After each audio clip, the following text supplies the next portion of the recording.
Hello everyone, this is Dhananjay Singh. Welcome to Arts Study Made Easy. As you know that we have started history series of class 7. This is the third lecture of chapter 4 that is the Mughal Empire. इससे पहले इस chapter में हम लोगों ने 2 lecture कर रखा है। अगर आपने पिछले दोनों लेक्चर्स को नहीं देखा है तो डिस्क्रिप्शन में आपको प्लेलिस्ट का लिंक मिल जाएगा, वहाँ से आप पिछले दोनों लेक्चर्स को एक्सेस कर सकते हैं। पिछले लेक्चर में हम लोगों ने डिस्कस करा था मुगल्स के मिलिट्री कैंपेन के बारे में और मुगल्स के डायनेस्टी में, ठीक है, मुगल डायनेस्टी में सक्सेशन कैसे हुआ करता था, यानी कि राजा के मरने के बाद या राजा के हटने के बाद दूसरा राजा कैसे नियुक्त हुआ करता था, उसको हम लोग पिछले लेक्चर में देखे थे। आज के लेक्चर में हम लोग मुगल इम्पेयर्स के बारे में देखेंगे, जो मुगल के जो बादशाह हुए, ठीक है, उनके बारे में हम लोग देखेंगे। उन्होंने कौन कौन से मेजर कैंपेन किए, मिलिट्री कैंपेन कौन कौन से किए और कौन कौन से खास इवेंट हुए उनके पीरियड में। तो कैंपेन क्या होता है कि वो अपने सैनिक को लेकर के किस जगह पे हमला किए, किसको जीते, ये सब मिलिट्री कैंपेन कहलाता है, सैन्य अभियान उसको बोलते हैं। और इवेंट यानी कि कौन कौन सी घटनाएं हुई इनके पीरियड में। तो सबसे पहले हम लोग बाबर से शुरू करते हैं। तो मुगल वंश का संस्थापक था बाबर। 1526 से 1530 तक ये राज किया। 1526 में बाबर ने लोदी डायनेस्टी के राजा इब्राहिम लोदी को हरा दिया। इब्राहिम लोदी के साथ साथ उसके जो सपोर्टर थे, अफ़गान सपोर्टर यानी कि उसके जो दोस्त थे जो कि अफ़गानिस्तान साइड से थे, तो वो इब्राहिम लोदी को सपोर्ट कर रहे थे। तो इन दोनों को बाबर ने हरा करके बैटल ऑफ पानीपत हुआ। पानीपत में एक लड़ाई हुई 1526 में, और उसके बाद बाबर ने मुगल वंश की स्थापना कर दी। 1527 में उसने राणा संगा राजपूत रूलर थे और उनके एलाइज को, यानी कि उनके भी जो दोस्त लोग जो उनको मदद कर रहे थे, उनको खानवा में हरा देते हैं 1527 में। इसको बैटल ऑफ खानवा के नाम से जाना जाता है। 1528 में बाबर जो है राजपूत को, चंदेरी के जो राजपूत थे उनको हरा करके और पूरे दिल्ली से लेकर के आगरा तक, अपने मृत्यु के पहले जो है दिल्ली से लेकर के आगरा तक पूरे एरिया को कंट्रोल कर लिया था। बाबर की मृत्यु 1530 में हो जाती है। उसके बाद बाबर का बेटा हुमायूं जो है वो गद्दी संभालता है। हुमायूं 1530 से 40 के बीच में रहता है और फिर 1555 से 56, ये 2 पीरियड में राज करता है। ठीक है, यहाँ पे शायद ये डेट में कुछ गड़बड़ है, आगे क्लियर हो जाएगा। हुमायूं क्या होता है, डिवाइड करता है अपना inheritance according to the will of his father, यानी कि हुमायूं के पिता जो है जिस को जो राज्य सौंपे थे, मतलब बोले थे अपने बेटा को कि हाँ तुम यहाँ राज करना, तुम यहाँ राज करना, हुमायूं उसी हिसाब से काम करता है। वो अपने his brothers were each given a province, अपने सारे भाइयों को जो है एक एक राज्य दे देता है। The ambitions of his brother Mirza Kamran weekend Humayun cause against Afghan competitors. तो उस टाइम मुगल्स के कंपिटिटर हुआ करते थे कौन, अफगान जो थे वो मुगल के कंपिटिटर थे। इसी बीच में क्या होता है, मिर्जा कमरान जो हुमायूं के छोटे भाई एक तरह से थे, हाफ ब्रदर आप समझ सकते हैं शायद, तो उन्होंने क्या किया, हुमायूं के खिलाफ बगावत कर दिया। उसको पसंद नहीं था, उसको जो प्रोविंस मिला उसको कोई और प्रोविंस चाहिए था, तो वो हुमायूं के खिलाफ एक तरह से बगावत कर दिया और हुमायूं इसके कारण कमज़ोर पड़ गया। शेर खान ने हुमायूं को चौसा में एक युद्ध हुआ जिसको बैटल ऑफ चौसा के नाम से जाना जाता है, 1539 में, उसमें हरा दिया। उसके बाद फिर से एक युद्ध होता है हुमायूं और शेर शाह सूरी इसको बोला जाता है, या शेर खान, उसके बीच में बैटल ऑफ कन्नौज होता है 1540 में, और इसने हुमायूं इतनी बुरी तरह से मतलब हारता है कि उसको ईरान भागना पड़ता है, forcing him to flee to Iran. दूसरा, ईरान जब हुमायूं जाता है तो रिसीव करता है हेल्प किसका, सफाविद शाह, वहाँ पे ईरान में जो रूलर रहता है उससे वो मदद मांगता है, और उसकी मदद से फिर हुमायूं जो है वापस आता है और शेर खान को हरा करके 1555 में दिल्ली पे फिर से अपना कब्जा जमा लेता है। फिर जो है अगले ही साल 1556 में उसके अपने ही बिल्डिंग में गिर करके, लाइब्रेरी में शायद गिर करके उसकी मौत हो जाती है। हुमायूं का बेटा 1556 में अकबर गद्दी को संभालता है। अकबर जब 13 साल का होता है तभी वो बादशाह बन जाता है। उसके पीरियड को, जितना अकबर लगभग 50 साल तक राज किया 1556 से 1605 तक, उसके पीरियड को उस टोटल पीरियड को 3 अलग अलग छोटे छोटे पीरियड्स में बांट करके हम लोग उसको स्टडी करते हैं। तो पहला पीरियड जो है 1556 से 1570 तक, इस पीरियड में क्या होता है, अकबर तो 13 साल का रहता है, तो वो तो बच्चा रहता है, उतना सक्षम नहीं रहता है कि वो राज चला सके। तो इसके लिए उसके जो मंत्री परिषद में एक आदमी रहते हैं बैराम खान, जो कि काफ़ी इम्पोर्टेंट रहते हैं, उसके जो भी नवरत्न टाइप के थे उसमें, तो वो क्या करते हैं, अकबर का मदद करते हैं सत्ता को चलाने में। तो अकबर धीरे धीरे इस पीरियड में 1556 से 70 के बीच में अकबर जब बड़ा हो जाता है तो वो बैराम खान के चंगुल से एक तरह से आज़ाद हो जाता है। बैराम खान से उसको लगता है कि बैराम खान जो है अकबर से ज़्यादा पावरफुल हो रहा है, और अकबर को कुछ दरबारी जो है उसको चढ़ा बढ़ा देते हैं बैराम खान के विरुद्ध, और वो बैराम खान को फाइनली उसके पावर से हटा देता है और अकबर जो है पूरा पावर अपने पास ले लेता है। इसी पीरियड में मिलिट्री कैंपेन लॉन्च करता है किसके विरुद्ध, सूरी और अदर अफगान्स के विरुद्ध। ठीक है, मिलिट्री कैंपेन यानी कि सैन्य अभियान चलाता है अकबर इसी पीरियड में। उसके बाद मालवा और गोंडवाना जो उसके नेबरिंग किंगडम थे, उसके पड़ोसी राज्य थे, वहाँ पर भी अकबर मिलिट्री कैंपेन करता है। और जो रिवोल्ट हुआ था उसके हाफ ब्रदर मिर्ज़ा हकीम के द्वारा, उस रिवोल्ट को भी सप्रेस करता है, दबा देता है। मिर्ज़ा हकीम जो कि उसका भाई ही था, हाफ ब्रदर था, उसने बगावत कर दिया तो उसको भी अकबर सक्सेसफुली दबा देता है। उज़्बेक्स ने भी रिवोल्ट किया था, उसको भी अकबर दबाने में सक्सेसफुल हो जाते हैं। 1568 में सिसोदिया के कैपिटल चित्तौड़ को सीज कर लेते हैं, और 1569 में वो रांथमबोर को भी जीत लेता है अकबर। आगे जो दूसरा पीरियड है वो 1570 से 1585 का है। इसमें क्या होता है, गुजरात में मिलिट्री कैंपेन करता है अकबर।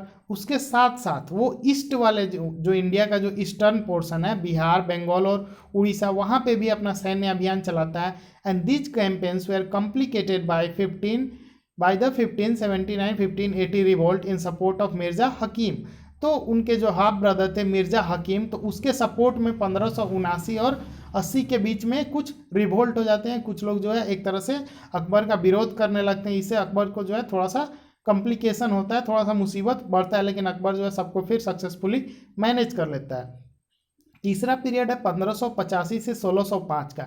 इसमें जो है अकबर अपने साम्राज्य को पूरी तरह से एक्सपेंड करता है, चारों तरफ से साम्राज्य को फैलाना शुरू करता है। कैंपेन वो लॉन्च करता है नॉर्थ वेस्ट में। नॉर्थ वेस्ट कौन सा पोर्शन है, आपको देखिए, आपको सबसे पहले तो मैप क्लियर होना चाहिए कि नॉर्थ किधर है, साउथ किधर है, ईस्ट किधर है और वेस्ट किधर है।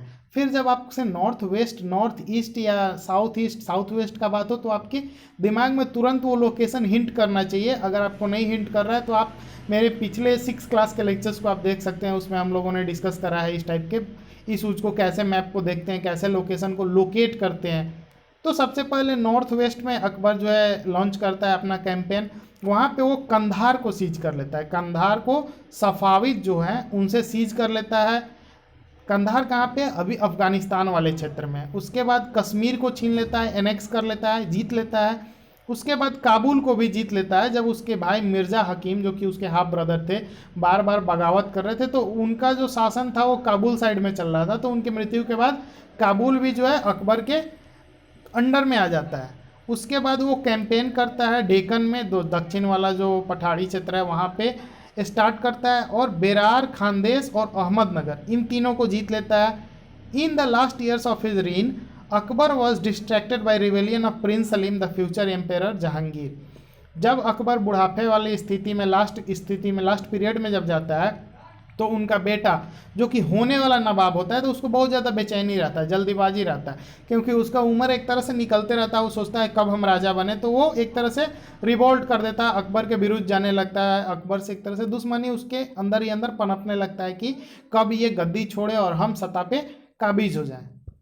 इसके बाद आता है जहांगीर जो कि 1605 से 1627 तक रूल करता है। इसके पीरियड में भी military campaigns started by Akbar continue. जो भी अकबर के मिलिट्री कैंपेन स्टार्टेड थे वो इसको ये कंटिन्यू रखता है।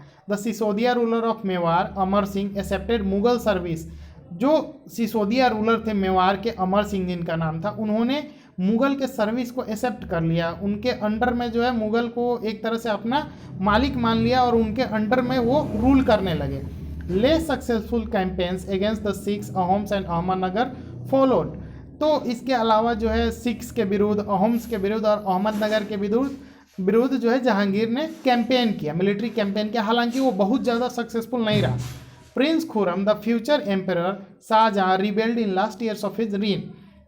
फिर जो है इसका बेटा भी बगावत कर देता है। जहांगीर जैसे अपने बाप के साथ किया रहता है, सेम टू सेम उसके पुत्र जो है सलीम, जो कि शाहजहां के नाम, सलीम तो जहांगीर का नाम था, इसका पुत्र जो है शाहजहां, वो आगे प्रिंस खुर्रम जिसका नाम रहता है, वो आगे क्या करता है, बगावत कर देता है अब जहांगीर के विरुद्ध। वो चाहता है कि अब जहांगीर गद्दी को छोड़े और हम सत्ता पे काबिज हो जाएं। Efforts of Nurjahan Jahangir wife to marginalize him were unsuccessful. तो नूरजहाँ जो कि जहांगीर की बीबी थी वो मार्जिनलाइज करने का कोशिश करती है सिचुएशन को, लेकिन वो सक्सेसफुल नहीं हो पाती है। अब आते हैं शाहजहाँ जो कि 1627 से 1658 तक रूल करते हैं। तो Mughal campaigns continued in Deccan under Shahjahan. Deccan में जो कि दक्षिण का पठारी क्षेत्र है वहाँ पे अभी भी कंटिन्यू रहते हैं सैन्य अभियान शाहजहाँ के रूल में भी। द अफगान नोबेल खान जहाँ Lodhi rebelled and was defeated. तो अफगान जो एक नोबेल हुआ, नोबेल किसको बोलते थे, तो जो राजा के दरबार में अभी जैसे प्रधानमंत्री होते हैं तो उनके अंडर में बहुत सारे मंत्री होते हैं, वह उसी तरह से उस ज़माने में जो बादशाह हुआ करते थे उसके अंडर में जो भी लोग थे वो नोबेल हुआ करते थे, जो अपने अलग अलग प्रोविंस में शासन चलाते थे। नोबेल एक तरह से गवर्नर ये सब हुआ करते थे। तो अफगान का एक नोबेल था खान जहां लोधी, वो रिबेल कर दिया, वो शाहजहां के पीरियड में रिबेल कर देता है, बगावत कर देता है और शाहजहां उसको हरा देता है। कैंपेन को फिर से लॉन्च किया जाता है अहमदनगर के लिए, वहाँ पे सैन्य अभियान चला जाता है। Bundelas were defeated and Orchha seized. Bundel में जाकर के वहाँ पे जो राजा रहते हैं उनको हरा दिया जाता है। उसके बाद ओरछा को सीज कर लिया जाता है। इन द नॉर्थ वेस्ट, फिर से नॉर्थ वेस्ट वाले रीजन में campaign to seize Balkh from Uzbeks was unsuccessful and Kandahar was lost to Safavids. तो वहाँ पे एक मिलिट्री कैंपेन होता है, ठीक है, लेकिन बल्क जो वहाँ के हैं उज्बेक से छीनने में सीज करने में वो अनसक्सेसफुल हो जाता है और इस तरह से कंधार जो है इसके शाहजहाँ के हाथों से निकल जाता है और फिर से वहाँ पे सफाविद्स का कब्जा हो जाता है। 1632 में अहमदनगर को फाइनली शाहजहाँ जो है एनेक्स कर लेता है, वहाँ पे अपना कब्जा कर लेता है। And Bijapur forces sued for piece, और बीजापुर जो है एक तरह से पीस के लिए मुकदमा चलाने लगता है इन लोगों पे, एक तरह से केस टाइप का समझिए, लड़ने लगता है इनसे। In 1657-1658 there was conflict over succession among Shahjahan. अब फिर शाहजहाँ के जो बेटा थे इनके बीच में अब मतभेद होने लगा। अब सब बेटा चाहते थे कि गद्दी उनको मिले, अब बेटों में ही क्या होने लगा, आपसी गुट बनने लगे, लड़ाई होने लगा। और उसमें जो है एक बेटा जो कि औरंगजेब था वो सबसे शक्तिशाली, सबसे बलशाली, सबसे बुद्धिमान निकला और उसने अपने तीनों भाइयों को मार डाला, ठीक है। इसमें दारा सिको जो कि एक बहुत ही ज़्यादा फेवरेट था, शाहजहाँ चाहते थे कि दारा सिको जो है एक तरह से रूलर बने, उनका सक्सेसर बने, लेकिन वो दारा सिको को भी औरंगजेब मार करके और क्या करता है, Shahjahan was imprison for rest of his life in Agra. और शाहजहाँ का जो बचा हुआ जो उम्र था उसके लिए शाहजहाँ को क्या कर दिया जाता, कैद करके आगरा के एक किले में रख दिया जाता है और इस तरह से औरंगजेब गद्दी संभालने लगता है। औरंगजेब 1658 से 1707 तक रूल करता है। इसका रूल भी काफ़ी इंपॉर्टेंट है। नॉर्थ ईस्ट में इसने अहोम्स वेयर डिफीटेड इन 1663। 1663 में जो अहोम्स थे नॉर्थ ईस्ट वाले रीजन में उनको हराता है, बट रिबेल्ड अगेन इन 1680। लेकिन अहोम्स जो है ज़्यादा समय तक इसके कंट्रोल में नहीं रहते हैं और 1680 में जो है अहोम्स फिर से इसके विरुद्ध रिबेल कर देते हैं। Campaigns in north west against the Yusufzai and Sikhs were temporarily successful. जो नॉर्थ वेस्ट वाले रीजन में यूसुफ जई और सिख्स के विरुद्ध औरंगजेब जो कैंपेन करवाता है उसमें वो टेम्पररीली सक्सेसफुल होता है, यानी कि कुछ समय के लिए तो वो लोग मान लेते हैं कि हाँ भाई चलो आज से तुम ही मेरे राजा हो, हम तुम्हारे अंडर में राज करेंगे। लेकिन जैसे औरंगजेब वहाँ से जाता है फिर कहते हैं अरे भाई तुम कौन हो, हम फिर से अपना राजा हम खुद हैं। इस तरह का सिचुएशन हो जाता है। Mughal intervention in the succession and internal politics of Rathore Rajput of Marwar led to the their rebellion. अब क्या होता है, राठौर के राजपूत में, मारवाड़ के जो राठौर राजपूत है उसमें सक्सेशन वाला पीरियड चलता रहता है, ठीक है, यानी कि वहाँ की किसी राजा का मृत्यु हो जाता है तो वहाँ पे दूसरा राजा कौन बनेगा इस टाइप का सिचुएशन आता है। तो उसमें ये मुगल इम्पेरर औरंगजेब जो है इंटरवेन कर देता है, उसमें बीच में घुस जाता है कि नहीं इसको राजा बनाओ उसको राजा बनाओ। इस तरह से वे लोग जो है राजपूत जो रूलर थे वो गुस्सा आ जाते हैं औरंगजेब से, बोले कि भाई तुम दिल्ली में हो, तुम अपना काम करो, दिल्ली में रह रहे हो, जहाँ जहाँ तुम्हारा शासन है वहाँ चलाओ, तुम मारवाड़ वाले एरिया में क्यों घुस रहे हो, क्यों यहाँ पे अपना दखल दे रहे हो। और वे लोग क्या कर देते हैं, रिबेल कर देते हैं।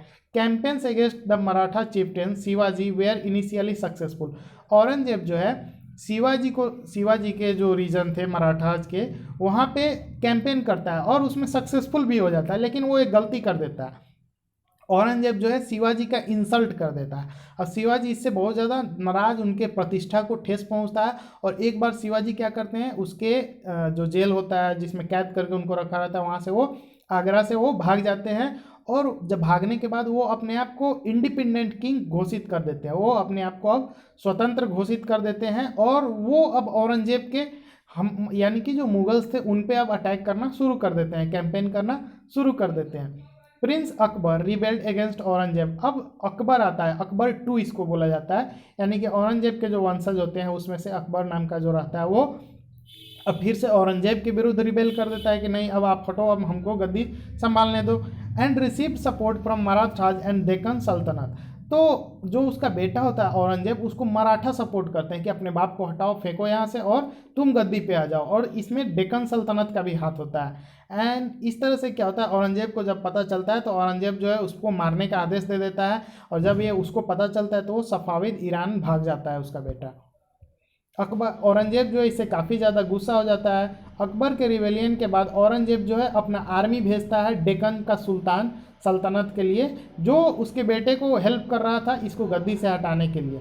इसके बाद जो है बीजापुर को 1685 में जीत लिया जाता है औरंगजेब के द्वारा, और 1687 में गोलकोंडा को जीत लिया जाता है, गोलकोंडा का फोर्ट को। फिर 1698 से औरंगजेब जो है पर्सनली मैनेज करने लगता है कैंपेन्स को in the Deccan against the Marathas who started guerrilla warfare. तो जो मराठा थे दक्कन में, दक्षिण वाले जो क्षेत्र में, वहाँ पे उनके विरुद्ध जो है औरंगजेब पर्सनली खुद जाता है लड़ने के लिए। और मराठा इसमें क्या करते हैं, गुरिल्ला वारफेयर जो टेक्टिक्स है, यानी कि छुप के वार करना, वो वाला टेक्टिक्स अपनाते हैं औरंगजेब से लड़ने के लिए। Aurangzeb also had to face the rebellion in North India of the Sikhs, Jats and Satnamis in the northeast of the Ahoms and in Deccan of Maratha। Aurangzeb के समय में काफ़ी ज़्यादा विरोध होने लगा। औरंगजेब को बहुत सारे लोग चाहते थे हटाने का, जैसे नॉर्थ में सिख, जट और सतनाम जो थे ये तीनों चाहते थे। फिर नॉर्थ ईस्ट में जो अहोम थे वो चाहते थे औरंगजेब को हटा देना, इसके शासन को बिल्कुल स्वीकार नहीं करते थे। दक्षिण में मराठा जो है इसके काफ़ी विरोध किया करते थे। His death was followed by succession conflict among his son. फिर वैसे ही जब इसकी मृत्यु होती है तो फिर इसके बेटे आपस में लड़ने लगते हैं कि मैं गद्दी पे बैठूंगा, मैं गद्दी पे बैठूंगा। तो आज के इस लेक्चर में इतना ही। Thank you for watching, stay tuned with us.